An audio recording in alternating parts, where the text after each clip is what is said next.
നമ്മുടെ വീട്ടിൽ ദൈവത്തെക്കുറിച്ച് സംസാരിക്കുമ്പോൾ നമുക്ക് ദൈവത്തെക്കുറിച്ചൊരു ബോധം തരുന്നു. ദൈവം ഉണ്ടെന്നറിയുന്നു.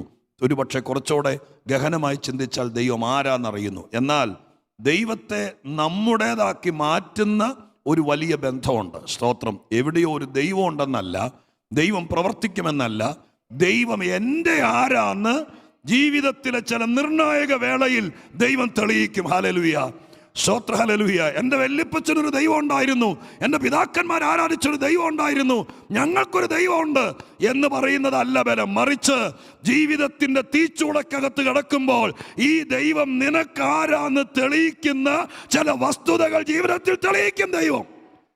അത് അക്ഷരങ്ങളല്ല നമ്മളെ ബോധ്യപ്പെടുത്തുന്നത്, പ്രഭാഷകരല്ല, ബൈബിൾ ടീച്ചേഴ്സ് അല്ല, സൺഡേ സ്കൂൾ അധ്യാപകരല്ല, ദൈവത്തെക്കുറിച്ചുള്ള കാര്യങ്ങൾ പറഞ്ഞു തരുന്ന വല്യപ്പച്ചനോ വല്യമ്മച്ചിയല്ല. പിന്നെ ആരാ നമ്മളെ ബോധ്യപ്പെടുത്തുന്നത്? ജീവിതത്തിൻ്റെ സാഹചര്യങ്ങളാണ്.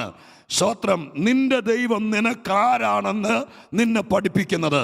ഇന്നത്തെ സഭായോഗത്തിൻ്റെ ആമുഖ വാക്കുകൾ ലോകമെമ്പാടും ഇരിക്കുന്ന ഞങ്ങളുടെ ഭക്തിയുള്ള പ്രേക്ഷകർക്ക് വേണ്ടി പറയുമ്പോൾ സ്വർഗസ്ഥനായ ദൈവം എൻ്റെ മനസ്സിൽ തന്നുവിട്ടിരിക്കുന്നത്, നിങ്ങൾ നീറിപ്പോകുകയാണെങ്കിൽ, നിങ്ങൾ ഒറ്റപ്പെടുകയാണെങ്കിൽ, നിങ്ങൾ വേദനയാൽ പുളയുകയാണെങ്കിൽ, നിങ്ങൾക്ക് അസാധാരണമായിരിക്കുന്ന കഷ്ടത്തിലൂടെ, ആർക്കുമില്ലാത്ത വേദനയിലൂടെ, സഹോദരങ്ങൾക്കില്ലാത്ത നൊമ്പരത്തിലൂടെ, അപ്രതീക്ഷിതമായിരിക്കുന്ന അനർത്ഥത്തിലൂടെ കടന്നു പോകുകയാണെങ്കിൽ, ഈ സംഭവത്തെ നിങ്ങളൊരു ഭക്തനാണെങ്കിൽ, നിങ്ങളൊരു ഭക്തമതിയാണെങ്കിൽ, ഈ വേദനയെ ദൈവം നിന്റെ ആരാന്ന് തെളിയിക്കാനുള്ള മുഖാന്തരമാക്കി മാറ്റണം.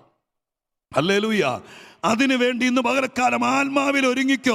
ഞാൻ ദൈവാത്മാവിൽ പറയാം, സ്തോത്രം, ഒരു ദൈവം ഉണ്ടെന്നല്ല, സ്തോത്രം, ഞങ്ങളും ഒരു ദൈവത്തെ ആരാധിക്കുന്നുണ്ടെന്നല്ല, ഞങ്ങൾക്കും ദൈവം ഉണ്ടെന്നല്ല, ഈ ദൈവം എൻ്റെ ആരാണെന്ന് തെളിയിപ്പാൻ സ്വർഗം നിന്റെ വീട്ടിലിട്ടിരിക്കുന്ന, ദൈവം നിന്റെ ശരീരത്തിൽ വെച്ചിരിക്കുന്ന, ദൈവം നിന്റെ കുഞ്ഞിൻ്റെ ജീവിതത്തിൽ വെച്ചിരിക്കുന്ന, നിന്റെ ജീവിതത്തിന് മുമ്പിൽ വെച്ചിരിക്കുന്ന ചില ശൂലങ്ങളും ചില വേദനകളും നിന്നെ പഠിപ്പിക്കും. ഞാൻ നിനക്കാരാണ്, ഞാൻ നിനക്കാരാണ്. ഹല്ലേലൂയ.